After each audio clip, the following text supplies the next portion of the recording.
읽었던 이 본문 가지고 말씀을 주목하세요 라는 제목으로 말씀을 전하겠습니다. 얼마 전에 우리 창세기 묵상할 때 나이가 많이 든 이삭에 대해서 본 적이 있었어요. 창세기 27장 1절 2절 보면 이삭이 나이가 많아가지고 눈이 어두워가지고 잘 보지 못했다고. 그래서 이 사람이 내가 늙어서 어느 날 죽을는지 알지 못한다. 그래서 에서에게 너 사냥해서 음식 만들어 오면 내가 그거 먹고 너 축복할게. 이렇게 말하는 장면을 우리가 본 적이 있었어요. 그런데 이삭이요 금방 안 죽었어요. 그 일 때문에 야곱이 밧단 아람 도망갔다가 20년도 넘게 지내다가 돌아왔는데 그때까지도 안 죽어가지고 야곱이 밧단 아람에 갔다가 돌아온 뒤에 죽어서 그래서 이삭이 내가 이제 늙어 어느 날 죽을런지 알지 못한다고 말했을 때부터 최소한 20년 내지 3, 40년은 더 오래 살았습니다. 그런데 이 사람은 자기가 언제 죽을지 모른다 이렇게 생각하고 삶을 다 놓아버린 그리고 무기력한 인생을 살았던 사람이 이삭인데 오늘 베드로는 그렇지 않습니다. 오늘 보면 13절부터 15절 한번 보시겠습니까? 베드로후서 1장 13절부터 15절입니다. 같이 한번 읽어볼까요? 시작. 내가 이 장막에 있을 동안에 너희를 일깨워 생각나게 함이 옳은 줄로 여기노니 이는 우리 주 예수 그리스도께서 내게 지시하신 것 같이 나도 나의 장막을 벗어날 것이 임박한 줄을 알미라. 내가 힘써 너희로 하여금 내가 떠난 후에라도 어느 때나 이런 것을 생각나게 하려 하노라. 베드로도 나이가 많았어요. 베드로는 예수님의 제자기는 했지만 예수님보다 나이가 훨씬 더 많았을 거라고 생각합니다. 그리고 여러 가지 상황이 베드로가 이제 더 살 수 없는, 그래서 죽음을 앞둔 베드로는 순교했거든요. 그래서 여러 가지 상황이 베드로가 더 이상 살아갈 수 없는 그런 상황이 되었어요. 그런데 베드로는 자기 죽음이 임박했다고 하는 것을 생각하면서도 이 사람은 삶을 다 놓아버린 것이 아니라 힘을 써서 오늘 보면 15절에 힘써 너희로 하여금 내가 떠난 후에라도 어느 때나 이런 것을 생각나게 하려 하노라. 이 사람은 자기 죽을 날이 얼마 남지 않았지만 힘써서 어떻게 하면 내가 교회를 유익하게 하고 어떻게 하면 성도들을 은혜와 말씀 가운데 세울까 사명에 집중하는 그런 모습을 보여주고 있습니다. 이삭은 삶을 다 포기하고 이삭은 내가 밥이나 한 그릇 먹고 너 축복하고 이제 끝내야겠다 이렇게 생각하는데 어떻게 보면 팥죽 한 그릇에 장자의 명분을 팔아넘긴 에서 비슷해요. 에서는 그 죽 한 그릇에 장자의 명분 팔아넘겼는데 이삭은 에서가 잡아온 사냥한 고기 그 음식 한 그릇 먹고 내가 축복하고 끝낼게 뭐 이렇게 하는 장면이 사실 좀 비슷한 면이 있는 거예요. 그런데 베드로는 자기가 죽을 날이 임박했다는 것을 생각하면서도 자기 사명에 집중하고 있는 거죠. 우리가 사실 언제 죽을지 누가 알겠습니까? 하나님이 부르시면 언제든지 주님 앞에 서야 되지 않겠습니까? 제가 신학교에 다닐 때 우리 가르쳤던 목사님 중에 교수님 중에 한 분이 목사는 언제 죽어도 이상하지 않을 정도로 준비해야 된다. 매일 저녁 자리 잘 정돈해라. 그리고 신방 나갔다가 못 돌아올 수 있으니까 너 신방 나갈 때 정리 잘 해놓고 나가라 이렇게 말하는데 저는 제 책상을 볼 때마다 저는 늘 그 가르침대로 살지 못하는 것 때문에 그런데 하여튼 언제 죽어도 이상하지 않으니까 이상하지 않을 정도로 그렇게 준비하고 살아라 늘 이렇게 가르쳤던 교수님 생각이 나요. 우리가 언제 죽을지 누가 알겠습니까? 그렇지만 사실 우리가 언제 죽는다 할지라도 언제 부르심 받는다 할지라도 삶을 사랑하고 죽는 순간까지 이 사명에 집중하며 사는 것이 얼마나 중요한 일인지 모르겠어요. 더욱이 요즘처럼 병이 가까이 있고 죽음이 가까이 있다고 느끼는, 물론 이 병이 뭐 죽음을 초래하는 병이냐 그건 사실 잘 모르겠어요. 오히려 우리나라에 독감 걸려서 죽는 사람이 훨씬 많다고 하더만요. 그렇지만 하여튼 이 시대 많은 사람들은 병이, 죽음이 자기 가까이에 있다고 느끼는 시대, 그래서 많은 사람들이 불안해하는 시대에 살고 있는데요. 사실 영적인 유익도 있어요. 사람이 얼마나 연약한지 모릅니다. 인생을 한치 앞을 내다볼 수 없는 거예요. 사람은 자기 인생을 자기 것처럼 주장하고 살지만 실제로는 한없이 연약한 존재입니다. 우리가 이런 때에 내가 사람이구나, 내가 인생이구나, 나는 하나님이 주신 만큼 살 수밖에 없구나, 내 인생의 한치 앞을 내가 볼 수 없는 거구나. 그래서 우리는 언제 주님이 부르셔도 이상하지 않을 그런 존재들이구나 하는 것을 우리가 잘 깨달아야 될 필요가 있어요. 그래서 우리는 하나님이 창조해서 우리에게 맡겨주신 인생을 하나님이 주신 만큼 사는 거거든요. 그러니 우리가 인생의 주인이 아닌 거죠. 내 삶의 주인이 따로 있어요. 그러니 너무 큰 소리치며 살 것이 아니고 이런 때에 내가 인생이구나, 내가 사람이구나 하는 것을 생각하면서 하나님 바라보는 법을 배우는 것이 대단히 중요한 일입니다. 물론 그렇다고 해서 한 번 죽을 거 그러면서 언제 죽어도 죽지 그러면서 큰 소리치고 만용에 사로잡혀 사는 것은 어리석은 일이겠습니다. 왜냐하면 우리 인생은 그렇게 함부로 내돌려도 될 만큼 가벼운 것이 아니거든요. 삶은 함부로 다룰 수 있는 것이 아니에요. 하루하루의 삶이 얼마나 귀하고 하루하루의 삶이 얼마나 중요한지 모릅니다. 그래서 함부로 살면 안 되죠. 하나님이 주신 인생을 사명으로 받아서 조심스럽게 가치 있게 살아내는 것이 대단히 중요한 일입니다. 그렇다고 해서 너무 소심하게 불안감에 매여 살아갈 필요도 없죠. 다만 몇 주 전에도 무엇을 두려워하십니까? 설교하면서 시편 본문으로 전염병 이야기한 적이 있고 교회 역사에 전염병 여러 번 있었다고 제가 말씀드렸고 그때마다 예수 믿는 사람들이 어떻게 대응했는가에 대해서 제가 설명해 드렸는데 여하튼 언제 어떤 상황에서든지 우리가 하나님 앞에서 사명에 집중하며 사는 저와 여러분이 될 수 있기를 바랍니다. 오늘 본문이 말하는 사명은요, 오늘 본문에서 이 본문이 우리에게 가르쳐주는 사명, 우리가 붙들어야 될 사명은 하나님의 말씀을 소중하게 여겨야 된다는 것입니다. 19절 한번 보시겠습니까? 베드로후서 1장 19절입니다. 같이 한번 읽어볼까요? 시작. 또 우리에게는 더 확실한 예언이 있어 어두운 데를 비추는 등불과 같으니 날이 새어 새별이 너희 마음에 떠오르기까지 너희가 이것을 주의하는 것이 옳으니라. 어두운 데를 비추는 등불과 같은 더 확실한 예언, 이것은 하나님의 말씀, 성경을 가리키는 것입니다.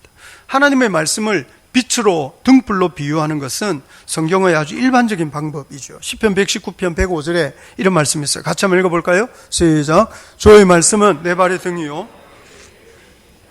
잠언 6장 23절에는 대전 명령은 등불이요 법은 빛이요 훈계의 책망은 생명의 길이다. 그래서 이 말씀이 생명의 길을 열어주는 등불과 같다 이렇게 말하는 거예요. 그래서 예수 믿는 사람이요 하나님의 말씀을 정말 등불처럼 귀하게 여겨야 돼요. 어두움 가운데 빛이 없으면 얼마나 우리가 혼란하겠습니까? 이 뭘 볼 수 없다는 것, 모른다는 것이 얼마나 사람을 두렵게 하는지 모릅니다. 이 코로나19 이것도요, 알면 왜 이렇게 두려워하겠어요? 이게 모르는 거예요. 이게 무지 때문에 알지 못하고 볼 수 없고 예상할 수 없다는 것 때문에 이렇게 불안해하는 거거든요. 이 볼 수 있고 알 수 있다는 것이 얼마나 중요한 일인지 모릅니다. 근데 하나님의 말씀이 우리에게 알게 하고 보여준다는 거죠. 그 알게 하고 볼 수 있도록 빛이 되어주는 것이 하나님의 말씀이라고 하는 것입니다. 그래서 예수 믿는 사람이 이 하나님의 말씀, 성경을 소중하게 여겨야 해요. 오늘 본문에 아주 재미있는 것이요, 베드로가 자기가 하나님의 위엄을 친히 본 이야기예요. 16절부터 18절 한번 보시겠습니까? 16절에서 18절 같이 한번 읽어볼까요? 시작. 우리 주 예수 그리스도의 능력과 강림하심을 너희에게 알게 한 것이 교모이 만든 이야기를 따른 것이 아니요 우리는 그의 크신 위엄을 친히 본 자라. 지극히 큰 영광 중에서 이러한 소리가 그에게 나기를 이는 내 사랑하는 아들이요 내 기뻐하는 자라 하실 때에 그가 하나님 아버지께 존귀와 영광을 받으셨느니라. 이 소리는 우리가 그와 함께 거룩한 산에 있을 때 하늘로부터 난 것을 들은 것이라. 베드로가 변화산에서 예수님 돌아가시기 전에 베드로, 야고보, 요한 데리고 변화산에 올라가서 그 몸이 변모되면서 들었던 그 음성, 그 광경을 말하는 거예요. 그런데 재미있는 거는 베드로가 자기가 하나님의 크신 위엄을 직접 보고 그리고 하늘에서 나는 그 소리를 직접 들었는데 너희도 그 위엄을 직접 봐야 된다. 너희도 그 음성을 직접 들어야 된다. 이런 식으로 말하지 않는 거예요. 예수 믿는 사람은 성경에 나타난 사건을 그대로 경험하는 것, 그것이 신앙의 목표가 아니에요. 많은 사람들은 어떤 그런 극적인 체험, 자기가 직접 하나님의 영광을 보고 하나님의 음성을 듣고 이렇게 하고 싶어 하는 분들이 있어요. 그런데 하나님의 음성은 그렇게 듣고 싶어 하는데 성경은 안 읽어요. 그런 사람이 신천지 같이 되는 거예요. 그런 사람이 이상해져요. 야곱이 꿈을 꿨어요. 그래서 사닥다리 봤죠. 어떤 새로운 경험이었어요. 그렇다고 해서 우리 신앙의 목표가 그렇게 꿈을 꾸는 거냐? 아닙니다. 우리 신앙의 가장 중요한 이 생명의 길이라는 것은요, 성경에 나와 있거나 혹은 앞서간 어떤 믿음의 선조가 경험한 영적 체험, 그거를 우리가 다시 반복하는 것이 아니고, 정말 생명의 길이라는 것은 이 성경, 이 하나님의 말씀을 잘 읽고 묵상하면서 이 말씀이 가르치는 그 믿음의 길을 걸어가는 것, 이것이 얼마나 중요한 일인지 몰라요. 그래서 자기는 하나님의 영을 친히 보고 자기는 하늘에서 나는 음성을 들었다 이렇게 말하면서 더 확실한 예언이 있는데 하나님의 말씀이다, 이제 이렇게 이야기하는 거죠. 이거는 물론 번역의 약간 번역의 그 문제 있는데, 여하튼 본문의 취지는 어떤 영적 체험 혹은 영적 어떤 대단한 경험 이거 아니고, 예수 믿는 사람은 어두운 데서를 비추는 등불과 같은 이 하나님의 말씀을 잘 묵상하고 이 말씀을 따라 사는 것이 중요하다는 것을 이 본문이 가르쳐 주는 거예요. 어떤 사람들은요, 자기가 영적 체험을 한번 하면 뭔가 새로워질 거라고 생각하는 분들이 있습니다. 그런데 영적 체험을 해도요, 그게 금방 사람이 새로워지지 않아요.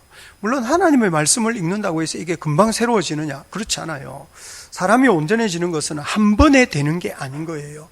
하룻밤에 무슨 은혜 받고 무슨 환상을 보고 꿈을 꾼다고 해서 이 사람이 새롭게 되느냐? 아니고, 인생은 긴 시간이고 마라톤과 같아서 그 가운데서 흔들리고 방황하기도 하지만, 여하튼 새로운 은혜, 새로운 어떤 하나님의 음성을 들어가면서 우리가 점점점 이렇게 영그러져 가는 거거든요. 그래서 단번에 새롭게 되는 이런 거 없어요. 또 그런 거를 믿고 그런 거를 추구하게 되면 사람이 병이 들게 되는 거죠. 예수 믿는 사람이 하나님의 말씀을 잘 읽고 묵상하면서 이 말씀이 가르치는 믿음의 길을 걸어가는 것이 대단히 중요해요. 그래서 베드로가 자기 체험을 말하면서 자기 체험 권하는 게 아니고 어두운 데를 비추는 등불과 같은 예언의 말씀, 이 성경을 귀하게 여겨야 된다고 가르치는 거죠. 물론 오늘 본문에 조금 이해하기 어려운 부분이 있어요. 20절과 21절 한번 볼까요? 20절과 21절입니다. 같이 한번 읽어볼까요? 시작. 먼저 알 것은 성경의 모든 예언은 사사로이 풀 것이 아니니 예언은 언제든지 사람의 뜻으로 낸 것이 아니요 오직 성령의 감동하심을 받은 사람들이 하나님께 받아 말한 것입니다. 사사로이 풀 것이 아니다고 하는 것을 성경은 특별한 사람만 읽고 해석할 수 있는 거다고 가르쳤던 시대가 있어요. 예를 들면 종교개혁 이전 중세시대에 아무나 성경 읽으면 성경을 제대로 이해하지 못하고 또 성경을 왜곡할 가능성이 있기 때문에 성경을 금서로 지정한 적이 있습니다. 금서. 좀 이해가 되세요? 교회에서 성경을 금서. 성경은 특별한 사람만 읽고 해석할 수 있다, 이렇게 가르쳤던 거죠.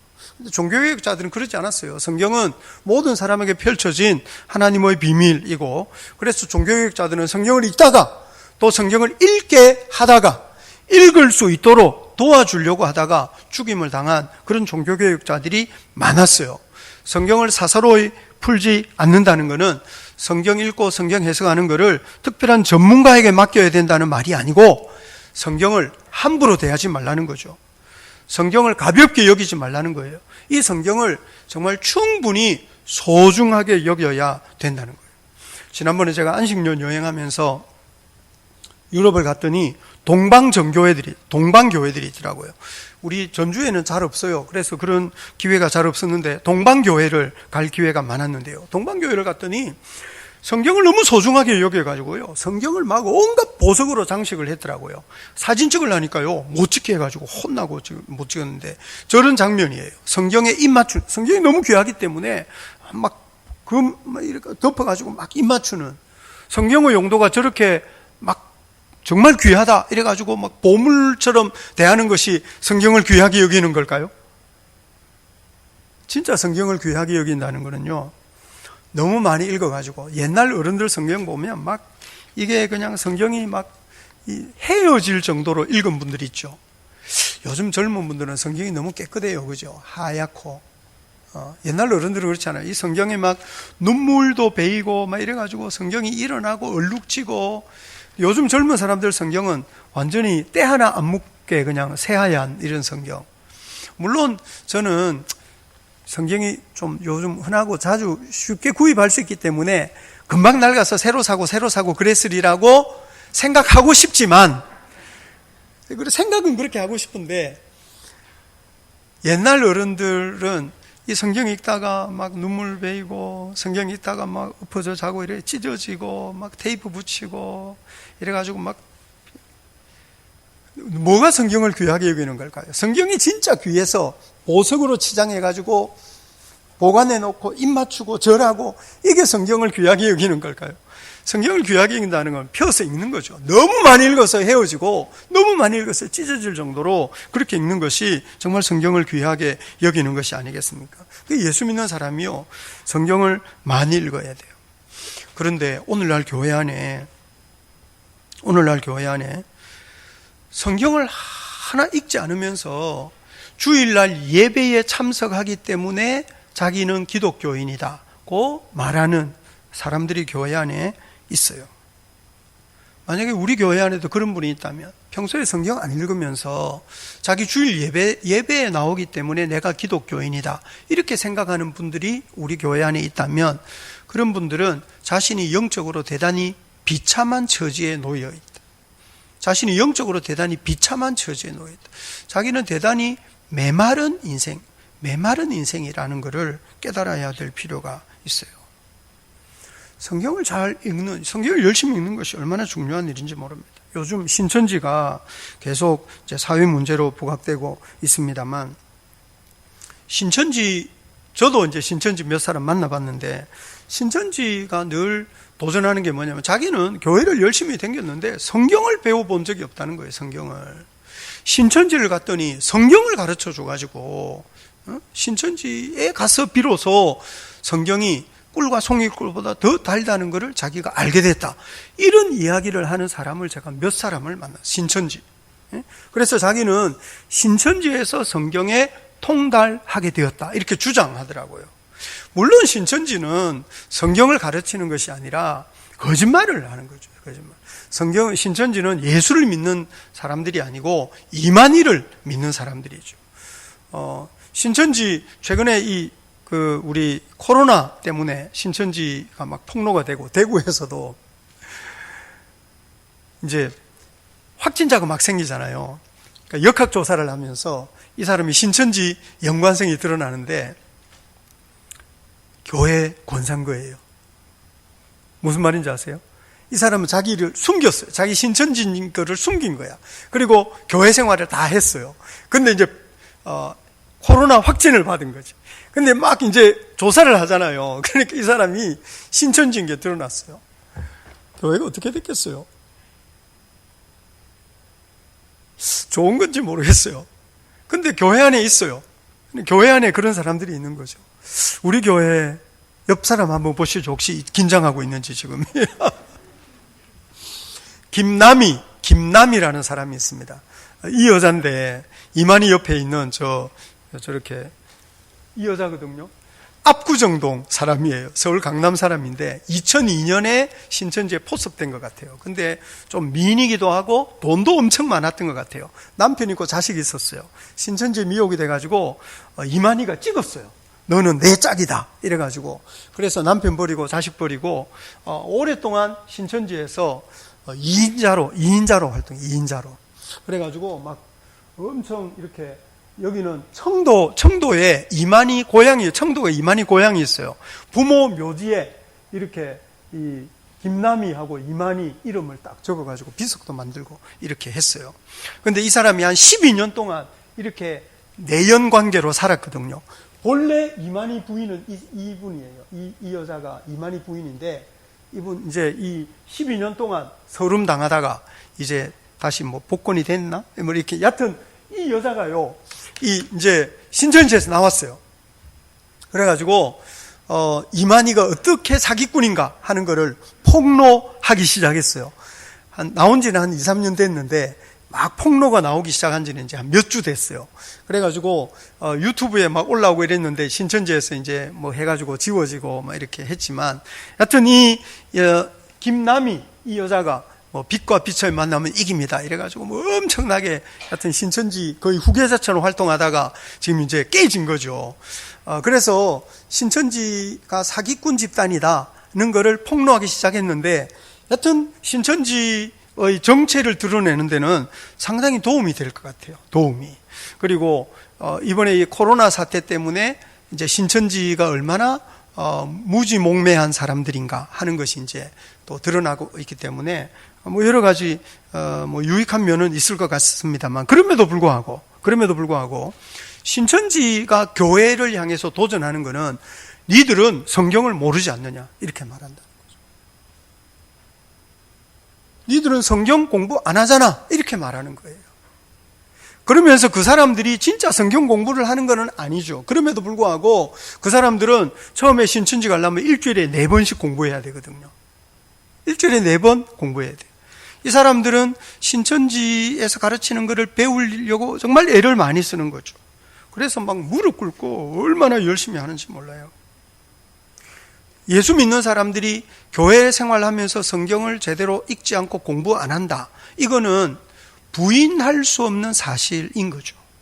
부인할 수 없는 사실.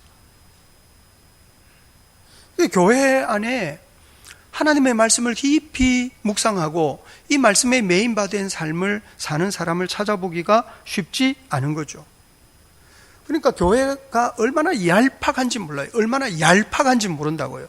그러니 뭐 이런 코로나 사태 이런 것도 중국이 교회를 박해했기 때문에 하나님이 주신 뭐 벌이다 뭐 이런 식으로, 심지어 그런 이야기도 있대요. 정세균 총리 때문에 세균이 우리나라를 공격했다 뭐 이런 이야기 있더라고요. 그 아주 큰 교회 목사님이 설교할 때 그렇게 하시더라고요. 그래가지고 막 그런데 너무 얄팍한 몰상식한, 예수를 믿는데 너무 얄팍하고 너무 몰상식한 이야기를 하고 있는 거죠. 그런데 이런 얄팍한 그 신앙, 이런 몰상식한 이야기를 하는 문화는 짧은 시간에 해결될 수는 없을 것 같아요. 이거는 짧은 시간에 해결될 수가 없어요. 이거는 성도 한 사람 한 사람의 문제이기도 하지만 저를 포함한 여러 목회자들의 문제이기도 하고, 기본적으로 한국 교회 안에 깊이 뿌리 내리고 있는 반지성주의라는 거예요. 생각을 안 하는 거예요. 예수 믿는 사람 생각을 안 해요. 그리고 어떤 그 우상 종교적 습성 이런 거 있어요. 우상 종교라는 거는 자기를 편안하게 해주는 종교죠. 자기를 유익하게 하는 종교. 오늘날 교회 안에 마음이 편한 것을 신앙의 큰 목표로 삼고 있는 사람들이 있어요. 교회를 오는 가장 중요한 이유는 마음이 편해야 된다는 거죠. 내 마음이 편하고 내 하는 일이 잘 되고, 그거야말로 우상 종교의 본질이거든요. 십자가가 마음을 편하게 해주는 겁니까? 우리는 십자가 짊어지신 예수를 믿는데 십자가가 우리 마음을 편안하게 해주는 것이냐는 거예요. 교회에 와서 마음 편할 것을 기대한다는 것은, 이거는 얼마나 얄팍한 신앙입니까? 그것은 하나님의 말씀을 듣고 고향으로 돌아가면서 드라빔 훔쳐오는 라헬 같아요. 지금 바다나람 떠나서 언약의 땅으로 가야 되는데 그 드라빔 훔쳐와서 어쩌자는 거예요. 드라빔은 조그만하게 생긴 수호신이에요. 수호신. 그 라헬 같은 거죠. 하나님의 말씀을 듣고 행하는 게 아니에요. 하나님 말씀 듣고 행하는 야곱의 아내인데 드라빔 놓치지 못하는 거죠. 오늘날 교회 안에 예수를 믿는다고 하지만 실제로는 드라빔이 나를 지켜줄 거다, 그런 부적, 그런 것이 앞으로 나를 잘 되게 해줄 거다, 그런 식으로 생각하며 살아가는 사람들이 있지 않느냐는 거죠. 어떤 의미에서 보자면 예수 믿는 사람 안에 회개가 필요합니다. 지난번에도 말씀드렸지만 교회 역사에 전염병 많았어요. 예수 믿는 사람이 자기가 전염병 안 걸린다 확신하지 않고 오히려 자기 전염병 걸릴 줄 알면서 전염병 걸린 사람을 돌봐줬어요. 그 시절에 무슨 의사가 있었겠어요? 병원이 있었겠어요? 약이 있었겠어요? 그 사람들이 할 수 있는 것은 죽어가는 사람을 먹이고, 죽어가는 사람을 씻겨주고, 죽어가는 사람 물 마시게 하는 거 외에는 없었거든요. 그렇게 하면 자기 죽는 줄 알았어요. 그래서 이교도들은 병에 걸리면 다 내쫓은 거예요. 죽지도 않은 시체 내버렸어요. 도망갔어요, 병을 피해서. 근데 예수 믿는 사람은 그렇지 않고 오히려 병에 걸린 사람을 돌봐줬는데, 이유가 뭐냐 하면 자기는 병에 안 걸린다, 그런 확신 가지고 한 것이 아니고, 주님께서 나를 위하여 생명을 내어주셨으니 내가 형제를 사랑하고 고통 가운데 있는 사람 돌보는 것이 당연하다 생각하면서 예수 믿는 믿음으로 돌보다가, 자기도 병 걸려서 죽었지만 다 죽은 건 아니고 그러다가 살아남고 이러면서 교회가 부흥했다는 이야기 제가 전에 한 적이 있습니다. 예수 믿는 사람은 자기 편안함을 위해서 살지 않았던 거죠. 예수 믿는 사람이 자기 안전을 도모하며 살지 않았던 거죠. 자기 마음 편한 것을 신앙의 가장 중요한 목적으로 삼지 않았던 거죠. 그 사람들이 왜 그랬겠습니까? 그분들이 성경을 읽고 하나님의 말씀을 묵상한 거예요. 얄팍한 우상 종교가 아니었던 거죠. 그러니 교회 다니면서 성경 읽지 않고 그저 마음 편하게 자기 인생 행복한 것을 목표로 살아가게 되면 우리는 세월이 지날수록 점점 예수님께로부터 멀어지게 될 겁니다. 십자가 짊어지시고 부활하셨던 예수님이 누가복음 24장 25절로 27절 보시면 같이 한번 읽어볼까요? 시작. 이르시되 밀어나고 선지자들이 말한 모든 것을 자기 영광에 들어가야 할 것이 아니냐 하시고, 이에 모세와 모든 선지자의 글로 시작하여 모든 성경에 쓴 바 자기에 관한 것을 자세히 설명하시니라. 밀어나고 선지자들이 말한 모든 것을 마음에 더듬 있는 제자들이 기대한 게 뭡니까? 이 사람들이 예수 믿으면 잘 될 줄 알았어요. 이 사람들은 예수 믿으면 성공할 줄 알았어요. 이 사람들 예수 믿으면 출세할 줄 알았어요. 이 사람들 예수 믿으면 떵떵거리며 살 줄 알았던 거죠. 그런데 예수님은 고난을 받으신 거예요. 십자가 짊어지신 거죠. 제자들이 기대한 것과 예수님이 전혀 다른 십자가의 길을 걸어가신 거예요. 부활하신 예수님이 제자들에게 가르쳐 주신 것은 고난의 비밀인 거죠.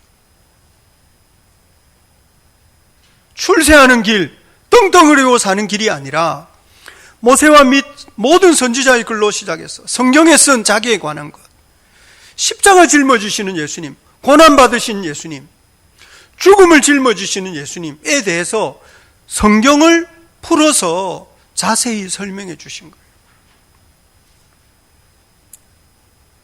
예수 믿는 사람이 마음 편하고 인생 행복한 것을 목표로 살아갈 것 같으면 이런 전염병이 유행하는 시대를 어떻게 견딜 수 있겠습니까? 어디에 어떤 일이 벌어질지 모르는, 언제 어디서 무슨 일이 일어날지 모르는 이 불안한 시대를 예수 믿는 사람이 어떻게 믿음으로 헤치고 나갈 수 있겠느냐는 거예요.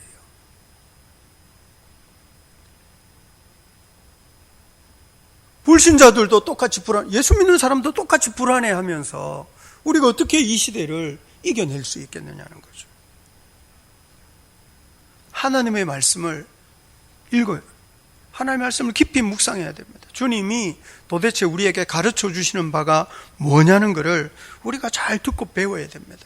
나는 성경 이미 한번 읽어봤어. 나 들을 만큼 다 듣고 알 만큼 다 알아. 절대로 그렇게 생각하지 마세요. 오늘 본문 베드로후서 1장 12절 한번 보시겠습니까? 베드로후서 1장 12절입니다. 같이 한번 읽어볼까요? 시작. 그러므로 너희가 이것을 알고 이미 있는 진리에 서 있으나 내가 항상 너희에게 생각나게 하려 하노라. 이 사람들은요, 알았어요. 이 사람들 진리를 알고 이미 진리에 서 있었어요. 그럼에도 불구하고 베드로가 다시 가르치는 이유는 하나님의 말씀은요, 마치 밥을 먹듯이 하나님의 말씀은 반복해서 읽고 묵상하고 계속 이 말씀을 심령에 새겨야 될 필요가 있다는 거죠. 설교를 듣는 것도 그래요. 설교도요, 계속 반복해서 잘 들어야 돼요. 어떤 분이 주일 설교 녹음해서 인터넷에 올리면 그거를 반복해서 듣는다는 분이 있더라고요. 2번, 3번 들으면 더 좋대요. 저는 한 번도 안 해봤어요. 저는 제 설교 듣기 싫어요. 들어줘서 고마워요. 설교 들어줘서. 저는 늘 고맙게 생각해요. 나 우리 성도들이 내 설교 들어줘서 너무 고맙다. 저는 제 설교에 대해서 한 번도 만족해 본 적이 없어요.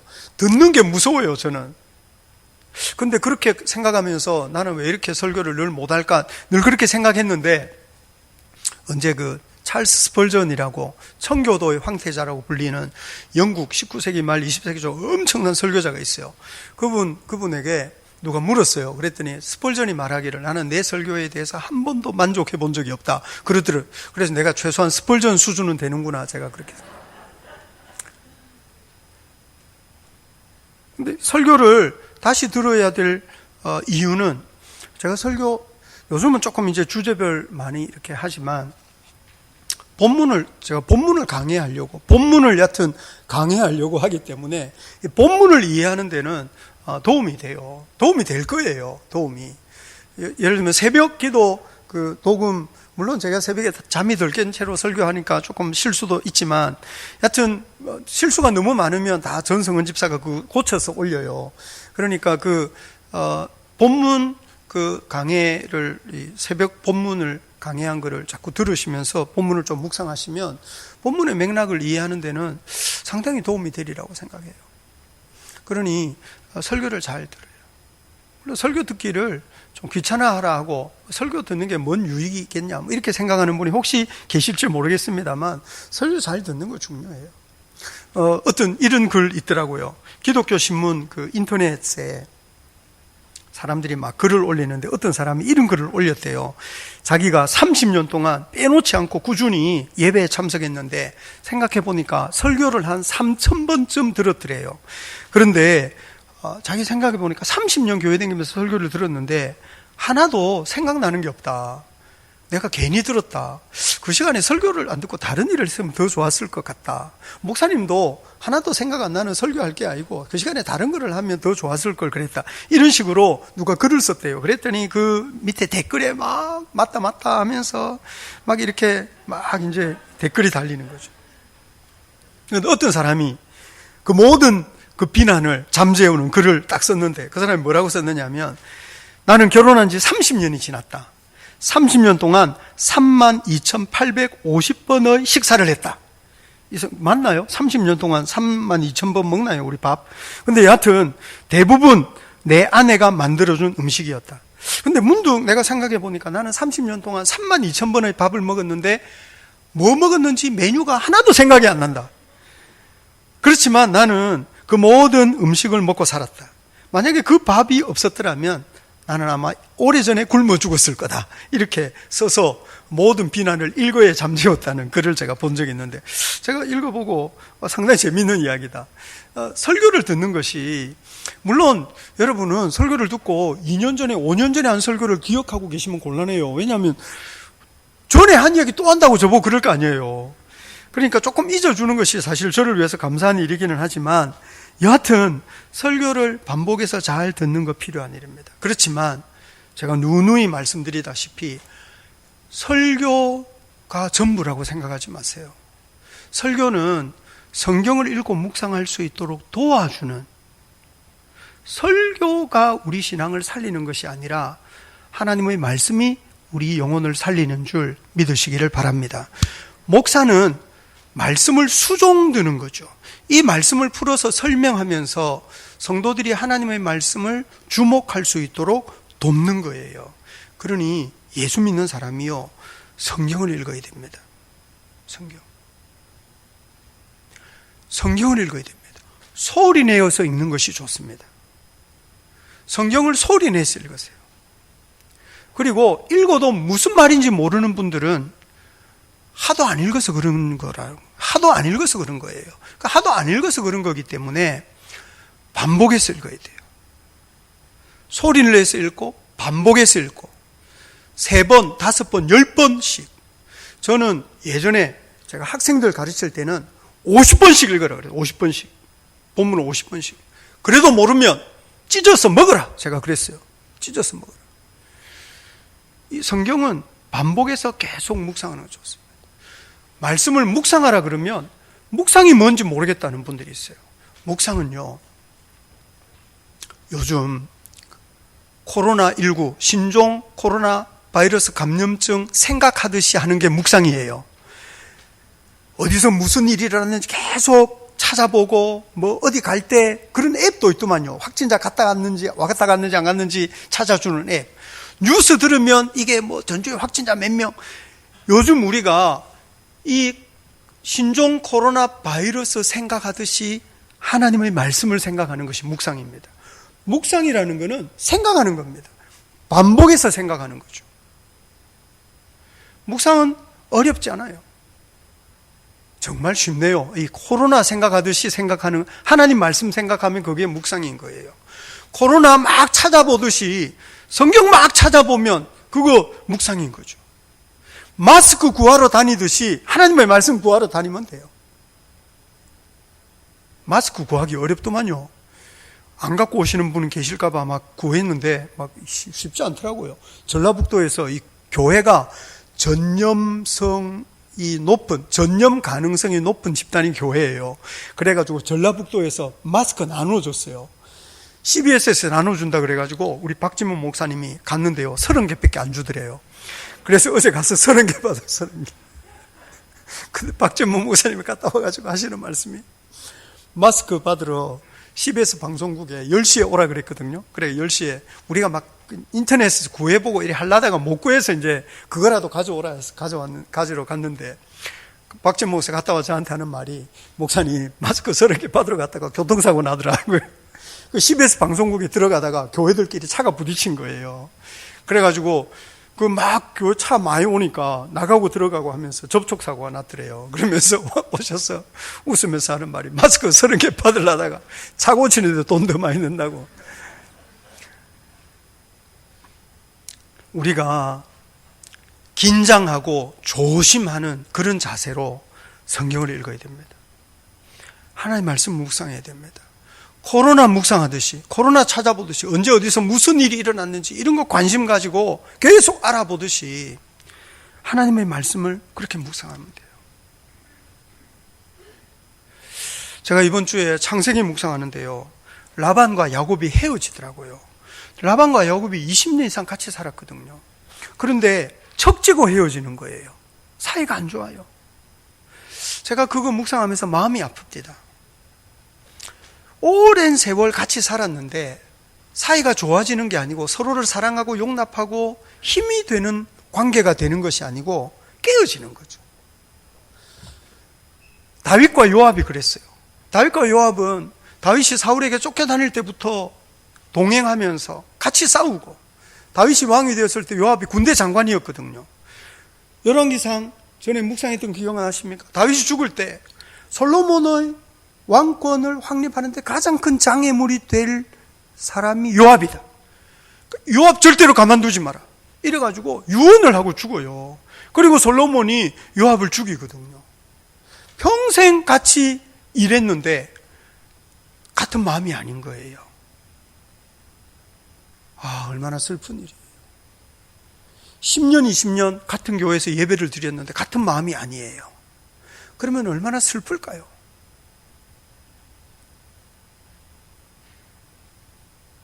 물론 고린도 교회처럼 나는 바울에게, 나는 아볼로에게, 나는 게바에게, 그래가지고 자기를 더 중요하게 생각하면 사실 한마음 되는 것은 쉽지 않죠.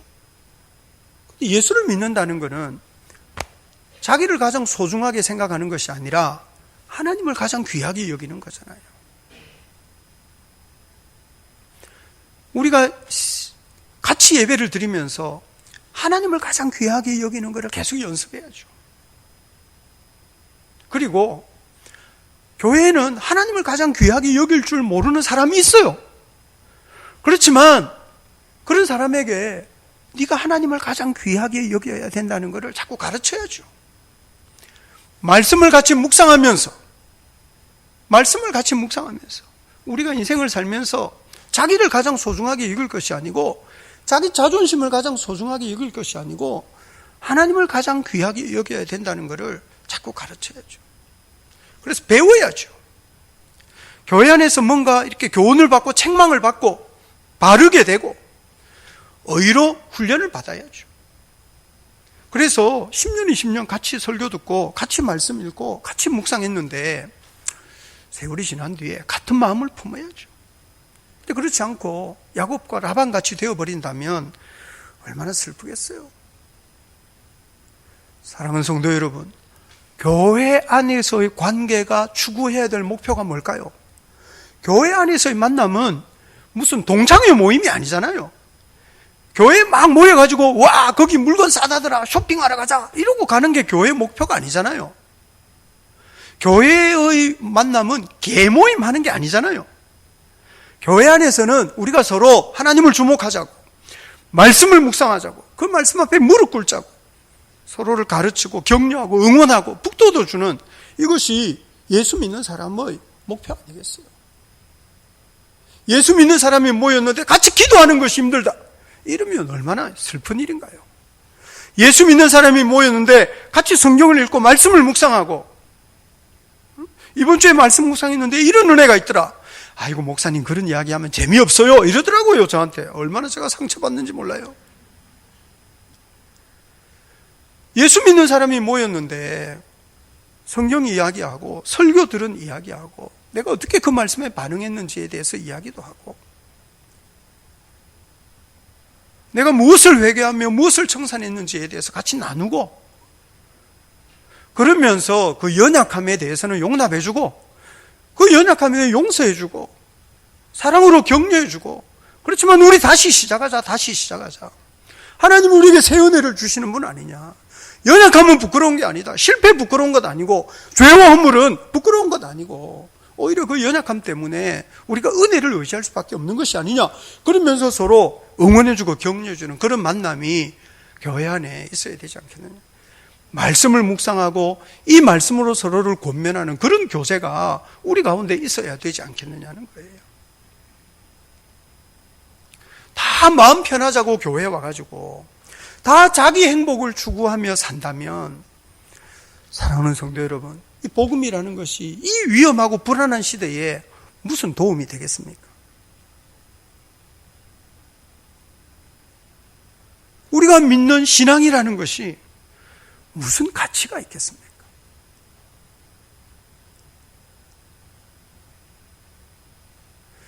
시대 교회 안에 하나님의 말씀과 상관없는 그런 어떤 삶을 사는 사람들이 얼마나 많은지. 그래서 상식이 통하지 않고 우선 성경이 말하는 것을 자기 마음대로 왜곡하는 사람들이 신천지뿐만 아니라 얼마나 많은지 몰라요. 성경을 읽어본 적이 없기 때문에 누가 와서 거짓말을 해도 그게 거짓말인 줄 모르는 거죠. 모든 교훈의 풍조에 밀려 요동하지 않는 장성한 사람이 돼야 되는데, 신천지가 와가지고 막 잘해주는 거예요. 막 잘해줘요. 이렇게 잘해주는 사람이 무슨 거짓말을 하겠느냐 이러면서 이제 넘어가는 거거든요. 신천지가 그렇게 잘해주는 이유는 성과 만들어서 자기가 14만 4천 되려고, 희생적인 사랑 아니고 자기를 위한 사랑, 자기를 위한. 신천지가 꿈꾸는 거는 그야말로 모든 욕망의 총체, 남들 다 죽어도 자기는 죽지 않고 세상의 모든 금은보화가 다 자기 거 된다, 이런 어떤 그 더러운 욕망이에요. 더러운 욕망. 따지면 욕망인 거죠. 욕망. 사람의 욕망을 아주 교묘하고 강교한 방식으로 만족시켜주는 집단이, 이만희가 안 죽는다고 그랬어요. 근데 김남미 씨가 와가지고 이번에 말하기를 청도에 가묘를 만들어 놨다. 자, 제일 좋은 자리에 이만희는 자기 죽을 준비하고 있다는 거예요. 근데 이만희, 신천지가 믿는 거는 육체 영생이거든요. 안 죽는다는 거예요. 그러니까 이만희 집단에서는 죽으면 그거는 안 되는 거야. 병에 걸려도 안 되는 거죠. 그러니 병에 걸려도 자기가 병에 걸렸다는 말을 안 한대요. 죽는 거는 믿음이 없어서 죽는 거라는 거죠. 근데 요즘은 그 육체 영생 이야기, 예전에는 영생증도 줬어요. 이만희 집단에 들어가면 이만희가 사인한 영생증이라는 걸 줬다고요. 요즘은 그런 거 안 준다 그러더라고요. 점점 기준이 높아졌어요. 전에는 이만희 집단만 들어오면 14만 4천 됐는데 요새는 뭐 여러 가지 성과를 내야 14만 4천, 이미 14만 4천 넘었어요. 그 신천지 집단은. 근데 거기 있는 사람의 90%가 교회를 댕기던 사람들이거든요. 교회 댕기던 사람들인 거예요. 근데 이 사람들이 교회에서는 성경을 배워본 적이 없대요. 왜 배운 적이 없어요? 암만 가르쳐도 안 들었을 뿐이지. 암만 가르쳐도 안 들었을 뿐이지 왜 배운 적이 없어요? 우리 교회인들 어떻게 했느냐는 거죠. 성경 읽어야 되고 묵상해야 돼요. 이름 쓰고 매일 성경 가져가라. 그럴 때만 다 팔리고 안 그럴 때 안 팔리고 이러면 안 되는 거예요. 창세기 묵상할 때 창세기 좀 묵상하고, 이제 다음에 마가복음 에스겔 넘어가는데 그러면 그것도 계속 묵상하고 같이 말씀을 읽고 묵상하면서 이 말씀 가운데 깊이 젖어드는, 그러면서 이 말씀으로 서로를 권면하는 그런 관계들이 우리 가운데 있어서 세월 지나갈수록 우리가 같은 마음이 되고, 세월 지나갈수록 우리 예수님과 같은 마음을 품게 되는 것이 신앙의 아주 중요한 목표가 아니겠느냐는 거예요. 사랑하는 성도 여러분, 하나님의 말씀을 깊이 주목하며 살아가는 저와 여러분 될 수 있기를 우리 주님 이름으로 축복합니다. 아멘, 아멘.